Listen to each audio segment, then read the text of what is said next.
வரலாறு காணாத அறிவிப்பை வெளியிட போறேன், 1000 வருடமா நடக்கிற பிரச்சனையை முடிவுக்கு கொண்டு வர போறேன் அப்படின்ற அறிக்கையை விட்டு பாலஸ்தீன நாட்டை தனி நாடா அறிவிக்க போறேன்னு சொல்லாம சொல்லி அந்த அப்பாவி மக்களை இன்னைக்கு ஏமாத்திட்டு, அடிமை அரபு நாடுகளை ஏமாத்தி பல ட்ரில்லியன் மதிப்பிலான முதலீடுகளை ஒப்பந்தமா வாங்கிக்கிட்டு, அடிமை அரபு நாடுகள் தலையில மிளகா அரைச்சிட்டு, பாலஸ்தீன மக்களை நம்ப வச்சு கழுத்தறுத்து, ஹமாஸை தந்திரமா முதுகில குத்திட்டு, இந்த மாதிரி பல விஷயங்களை செஞ்சுட்டு தன்னுடைய 3 நாள் பயணத்தை சக்சஸ்ஃபுல்லா முடிச்சுட்டு இன்னைக்கு போயிருக்கிறான் அமெரிக்க ஜனாதிபதி நயவஞ்சகன் டொனால்ட் ட்ரம்ப். வீடியோக்குள்ள போறதுக்கு முன்னாடி ஒன்னு சொல்லிக்கிறேன். நான் ஏதாவது இந்த வீடியோல தவறான சில வார்த்தைகளை விட்டுட்டேன் அப்படின்னா அல்லாஹ்க்காக என்ன மன்னிச்சுக்கோங்க. ஏன் அப்படின்னா இன்னைக்கு வந்த செய்திகள் அந்த மாதிரி. அரபு அடிமை நாடுகளும் டொனால்ட் ட்ரம்ப்பும் மாறி மாறி இன்றைக்கு பாலஸ்தீனியர்கள் முதுகுல குத்திட்டு அவர்களை கைவிட்டுட்டாங்க. எந்த நாடுலாம் பாலஸ்தீனத்தை காப்பாத்தும் நம்ம நம்பிக்கிட்டு இருந்தோமோ அந்த நாடுலாம் இன்னைக்கு அழகா கை கழுவிட்டாங்க பாலஸ்தீனத்தை. நான் என்ன அரபு நாடுகள் பக்கம் இருப்பேன்னு நினைச்சியா?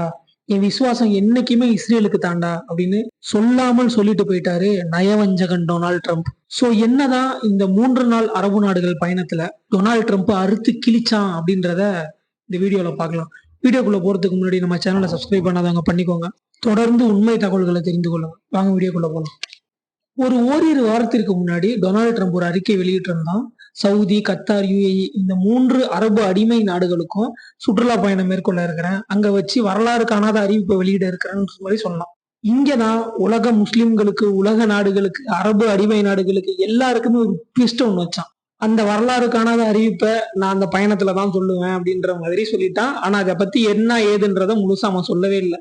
ஆனா அந்த போரை பத்தி உன்னிப்பா ஆராயக்கூடிய ஆய்வாளர்கள், அப்புறம் அல் ஜசீராவுடைய ஆய்வாளராக இருக்கிற மர்வான் பிஷாரா, இன்னும் பல ஆய்வாளர்கள் என்ன சொன்னாங்கன்னா, டொனால்ட் ட்ரம்ப் என்ன நினைக்கிறாருன்னா பாலஸ்தீனத்தை தனி நாடா அங்கீகரிக்க போறாரு, அதுவும் சவுதியில வச்சு இந்த அறிவிப்பை வெளியிட போறாரு, இனிமேல் பாலஸ்தீன மக்களுக்கு ஒரு விமோச்சனம் கொடுக்க போறாரு, இனிமேல் பாலஸ்தீனம் சுதந்திர நாடுன்ற ஒரு மிகப்பெரிய அறிவிப்பை தான் ஒரு வரலாறு காணாத அறிவிப்பு அப்படின்ற மாதிரி சொல்றாருன்னு பல பேரு கணிச்சு சொன்னாங்க. ஏன் அப்படின்னா அவர் நடந்துகிட்ட ரீசெண்டா நடந்த நடவடிக்கைகளை வச்சுதான் அதை சொன்னாங்க. அதாவது ஊதிகளோட ஒரு சமாதான ஒப்பந்தத்துக்கு போனாரு, ஈரானோட ஒரு பேச்சுவார்த்தைக்கு போனாரு, ஹமாஸோட ஒரு பேச்சுவார்த்தைக்கு போனாரு, பலவிதமா அந்த அரபு நாடுகள் பக்கம் தான் சாஞ்சுக்கிட்டு இருந்த மாதிரி சில விஷயங்கள் பண்ணாரு. ஸோ அதை வச்சுதான் எல்லாருமே முடிவு பண்ணாங்க இவர் இதை தான் சொல்ல வர்றாரு அப்படின்னு. ஸோ இதெல்லாம் வச்சுதான் ஹமாஸும் பாலஸ்தீன மக்களும் ரொம்ப சந்தோஷமா இருந்தாங்க. இனிப்பு பலகாரங்களை கொடுத்துக்கிட்டாங்க. ட்ரம்ப் என்ன சொன்னாருன்னா, அமெரிக்க பணைய கைதி அலெக்சாண்டர் அப்படின்றவன் ஹமாஸ் பணைய கைதிகளா இன்னும் இருக்கிறான், அவனை மட்டும் நீ வெளியே விட்டு அப்படின்ற மாதிரி ட்ரம்ப் சொன்னாரு.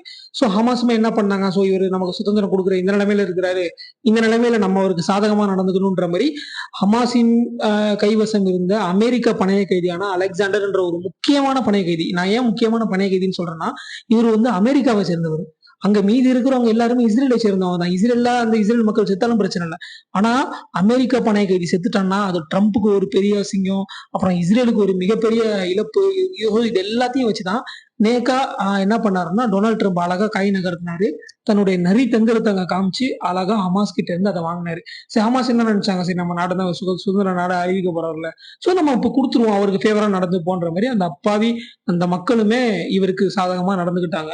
இதற்கு அப்புறம் தான் உலக நாடுகள், உலக முஸ்லிம்கள் எல்லாருமே இந்த விஷயத்த உன்னிப்பா பார்க்க ஆரம்பிச்சாங்க.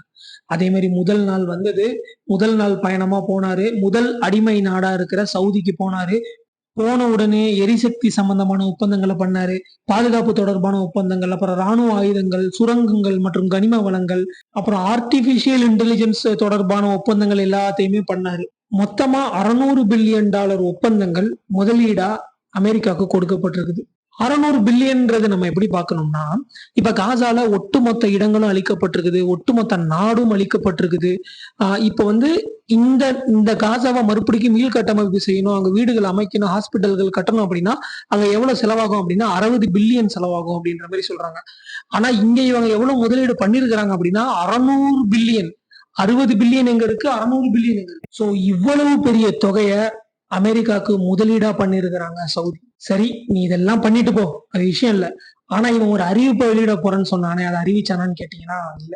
காசாவை பத்தி அன்னைக்கு சவுதியில ட்ரம்ப் ஏதாவது பேசினாரான்னு கேட்டா இல்ல. இந்த முகமது இப்னு சல்மான், இந்த சவுதியோட தான் கிங்னு சொல்லிக்கிட்டு இருக்கிற இந்த கோமாளி வாயை திறந்தானா அப்படின்னு கேட்டீங்கன்னா காசாவை பத்தி பேசினா. அதாவது ட்ரம்ப் கிட்ட என்ன சொன்னா, காசாவை தனி நாடாக்குறீங்களா அப்படின்ற மாதிரி எல்லாம் அவன் கேட்கவே இல்லை. காசால இவ்வளவு பிரச்சனை நடந்துகிட்டு இருக்குது. இதுக்கு என்ன சொல்யூஷன் குடுக்க போறீங்கன்ற மாதிரி கேட்டிருக்கான். அதுக்கு ட்ரம்ப் என்ன சொல்றாருன்னா, நாங்க கண்டிப்பா யுத்தத்த நிறுத்துவேன். யுத்தத்த நிறுத்தறதுக்கான பேச்சுவார்த்தை நடத்துவேன்ற மாதிரி அப்படி அழகா அப்படி லைட்டா பூசி மொழிகிட்டு போயிட்டான். காசால இவ்வளவு பிரச்சனை நடந்துகிட்டு இருக்கு. உலகம் முழுக்க இப்ப காசால தான் எல்லாருமே பாத்துக்கிட்டு இருக்காங்க. அவ்வளவு பிரச்சனை நடந்துகிட்டு இருக்கிறப்ப, இவனுங்க என்னத்த பத்தி பேசுறானுங்க அப்படின்னா, சிரியாவை பத்தி பேசிட்டு இருக்கிறானுங்க. அப்புறம் வந்து ஈரானை பத்தி பேசிட்டு இருக்கிறானுங்க. அதாவது ஈரான் கிட்ட ஒரு கடல் ஒண்ணு இருக்கு. அந்த கடல் பேர் வந்து பாரசீக வளைகுடான்னு சொல்லுவாங்க. அந்த பாரசீக வளைகுடாவோட நேம மாத்தணும், அரேபியன் வளைகுடான்னு மாத்தணும்னு சொல்லிட்டு பேசிக்கிட்டு இருக்கிறான் இந்த கோமாளி முகமது இப்னு சல்மான். சோ இவனெல்லாம் என்னதான் அறிவுல இருக்கிறானுங்கன்னு தெரியல. டேய் என்ன பிரச்சனைடா ஓடிக்கிட்டு இருக்கு? நம்ம மக்கள் தினமும் 100 பேர் 200 பேர் நாங்க செத்துக்கிட்டு இருக்கிறானுங்கடா. நீ என்னடா அங்க ஈரானோட அவங்க நிலப்பகுதியில இருக்கிற பேரை மாத்த சொல்லி டொனால்ட் ட்ரம்ப் கெஞ்சிக்கிட்டு இருக்கிறானுங்க அவனுங்க. இதுல மிகப்பெரிய கோமாளி யாருன்னு பார்த்தா அரபு நாடுகள் தான். இவன் அழகா ஒரு ஒப்பந்தத்தை இந்த மாதிரி நான் பெரிய அறிவிப்புன்னு சொன்னா அந்த அறிவிப்பை நினைச்சுக்கிட்டு ஆஹா பாலஸ்தீனத்துக்கு இது கொடுக்க போறான் அவன்.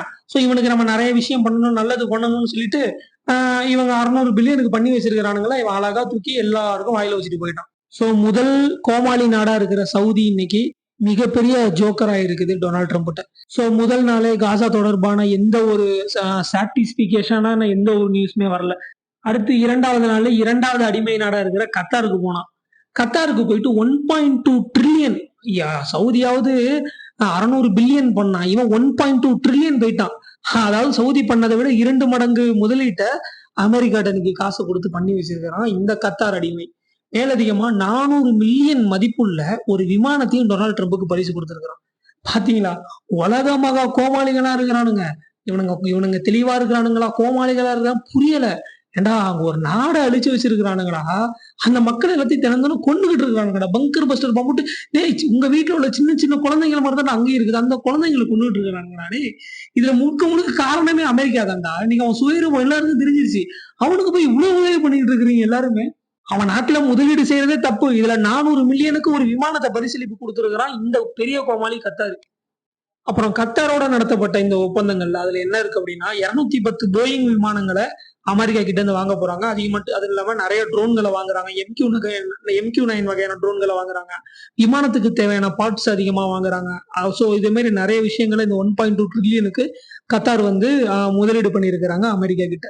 மேலதிகமா என்ன இவராவது காசாவை பத்தி பேசினாரா அப்படின்னு நம்ம கேட்டோம்னா, கத்தார் மேல நமக்கு எப்போதுமே ஒரு சின்ன நம்பிக்கை இருக்கும். ஏன்னா இவங்க தான் நிறைய விஷயத்துல இருந்து காசாக்கு நல்ல நல்ல விஷயங்கள் பண்றது. சவுதியை விட அதிகமா பண்றது கத்தார் தான். சோ அவர்கள் மேல கொஞ்சம் நம்பிக்கை இருந்தது. அவங்க என்ன பண்ணாரு அப்படின்ற மாதிரி விஷயம் என்ன வந்ததுன்னா, இவர் டொனால்ட் ட்ரம்பை கூட்டிட்டு தனியா ரூம்குள்ள போயிட்டு அங்க காசா தொடர்பான செய்திகளை பேசினதாகவும், அதுக்கு டொனால்ட் ட்ரம்ப் எப்போதும் போல நான் பண்றேன், புடுங்குறேன், கிழிக்கிறேன்ற மாதிரி பூசி மொழி விட்டு போனதாகவும் தான் அபிஷியலான செய்தி வந்திருக்குது. சோ அவரும் நான் நிறுத்த போறேன், நிறுத்துங்கன்ற மாதிரி எந்த ஒரு அந்த அழுத்தத்தையுமே அவருக்கு கொடுக்கல, ட்ரம்ப்புக்கு கொடுக்கல. இவருமே நார்மலா பேசிட்டு வந்துட்டாரா. அதாவது இந்த நயவஞ்சகன் ட்ரம்ப் 3வது நாளா இன்னைக்கு யுஏஇக்கு போயிருக்கிறான். யுஏஇலயுமே அதே கதை தான். அதே மாதிரி ஆயுத ஒப்பந்தங்கள் இந்த மாதிரி சில விஷயங்கள் தான் அங்கேயும் போறான். சோ இன்றைக்குமே எந்த ஒரு நல்ல செய்திகளுமே காசா தொடர்பான செய்திகளுமே யுஏஇ கிட்ட இருந்து வரப்போறது கிடையாதுன்றது நம்ம எல்லாருக்குமே நல்லா தெரிஞ்சு போச்சு. எல்லாருமே கைவிட்டுட்டானுங்க. அதாவது அந்த அப்பாவி மக்களை இந்த எல்லா அரபு நாடுகளும் கைவிட்டுருச்சுங்க. இவனுங்கெல்லாம் நம்மளை வந்து காப்பாத்துவானுங்கன்னு நம்பிக்கிட்டு இருந்தாங்க பாத்தீங்களா, அவங்கள சொல்லணுங்க. நல்ல ஒரு விஷயம் எல்லாம் புரிஞ்சுக்கணும். இவனுங்க எவனும் ஹெல்ப் பண்ண போறது அல்ல, ஒருத்தவன் தான் காப்பாத்தும் கண்டிப்பா சொல்லலாம். அந்த அப்பாவிகளை எல்லாம் கைவிட போறது கிடையாது. இந்த அரபு நாடுகள், அரபு ஷைத்தான்கள் இவனுங்க ஆட்சியில உட்கார்ந்துகிட்டு அந்த நாடோட மானத்தையே வாங்கிட்டு இருக்கிறானுங்க. இல்ல ஒரு அரபு நாடும் 600 பில்லியன் 1.2 ட்ரில்லியன் அந்த அளவுக்கு அமெரிக்கா வந்து இப்ப அகல பாதாளத்தை கிடக்கு பொருளாதாரத்துல. இப்ப இவங்க 1 பில்லியன் ட்ரில்லியன் கணக்குல கொடுத்து அந்த அமெரிக்காவை தூக்கி விட்டுட்டு இருக்காங்க. அப்ப எவ்வளவு பெரிய ரோல் பிளே பண்றாங்க அரபு நாடுகள். இதை நம்மளா இருந்தா என்ன பண்ணுவோம் அந்த இடத்துல இருந்தோம்னா, நீ பாலஸ்தீன தனிநாடு அறிவி, இல்லைன்னா இதே ஒப்பந்தங்களை இதே இதை நான் ரஷ்யா கிட்ட போட்டுப்பேன், ரஷ்யா கிட்ட இருந்து நான் வாங்கிப்பேன், நீ இதை போட்டினாதான் நான் உனக்கு பண்ணுவேன்னு எவ்வளவு பெரிய ஒரு கீ நம்மள்ட்ட இருந்தது. ஒரு மிகப்பெரிய வரலாற்று பிழைய இந்த 3 நாள்ல எல்லா அரபு நாடுகளும் பண்ணிட்டாங்கன்றதுதான் கசப்பான உண்மை. அவர்களுக்கு முழுக்க முழுக்க ஈரான் ஈரான் ஈரான் ஈரான் ஈரானை பத்தி தான் பேசிட்டு இருக்கிறானுங்க. சவுதியோட எண்ணம் என்ன அப்படின்னா, ஈரான் வளர்ந்துடக்கூடாது, ஈரான் நம்ம அளவுக்கு வந்துடக்கூடாது, ஈரான் கொஞ்சம் கொஞ்சமா பண்ணணும், அது பண்ணணும், இது பண்ணணும், நம்ம நாட்டை வளர்த்துக்கணும், இந்த மாதிரி தான் பேசிட்டு இருக்காங்க. இதை தவிர்த்து நம்ம உம்மத்துக்கள் அவங்க கொல்லப்பட்டுக்கிட்டு இருக்கிறாங்க. அதை பத்தி அவங்களுக்கு எந்த கவலையும் இல்லை. இஸ்ரேல்காரன் ஆரம்பிச்சுட்டான். அந்த 3-4 நாளா இந்த அலெக்சாண்டர்ன்ற ஒரு பணைய கைதியை நேக்கா பேசி வாங்கிட்டான் நயவஞ்சகன் ட்ரம்ப். இப்ப அங்க அமெரிக்கா பணைய கைதிலாம் யாரும் இல்ல, இஸ்ரேலிய பணைய கைதிகள் மட்டும்தான் இருக்கிறாங்க. சோ இன்னும் பயங்கரமான தாக்குதல், பங்கர் பஸ்டர் பாம்கள் எல்லாம் போட்டுட்டு இருக்கான் 3-4 நாளா.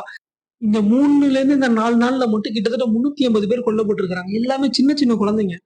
அப்புறம் வயதான பெண்கள் இவர்கள் தான் அதிகமா கொல்லப்பட்டிருக்கிறாங்க. இனஅழிப்பு ஆரம்பிச்சுட்டான், அவன் கடுமையான இனஅழிப்பு ஆரம்பிச்சுட்டான். இன்னுமே இந்த வெக்கக்கேடு, இந்த வெக்கங்கெட்ட அரபு நாடுகள் வாயை பொத்திக்கிட்டு அமெரிக்காவுக்கு கோடி கணக்குல டாலர் குட்டி குவிச்சுக்கிட்டு இருக்கிறானுங்க. அதான் நம்ம சொல்ற மாதிரி எந்தெந்த நாடெல்லாம் பாலஸ்தீனத்தை காப்பாத்துன்னு நம்ம நம்புனோமோ எல்லா நாடுகளும் கைவிட்டாங்க. இனிமேல் அல்லாவை தவிர்த்து வேற யாரும் அந்த மக்களை காப்பாற்ற முடியாது.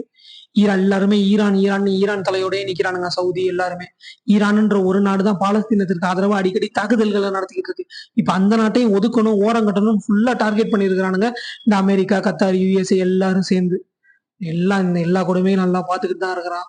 இன்ஷா அல்லாஹ் எல்லாருமே அந்த மக்களுக்காக துவா செய்யுங்க. இந்த செய்திகள் தான் 3 நாளா வந்திருக்குது. நான் தொடர்ந்து வீடியோ போட முடியல. ஏன் அப்படின்னா, நான் போன வீடியோலயே நான் சொல்லியிருந்தேன். பாசிட்டிவான செய்திகள் தான் வரும்ன்ற மாதிரி நான் சொல்லியிருந்தேன். ஆனா அது கண்டிப்பா வரலன்றது நான் ஒரு நாளும் பார்த்துக்கிட்டு தான் இருந்தேன், வரல. ஸோ அதனாலதான் அடுத்தடுத்த வீடியோக்கள் எல்லாம் தொடர்ந்து போட முடியல.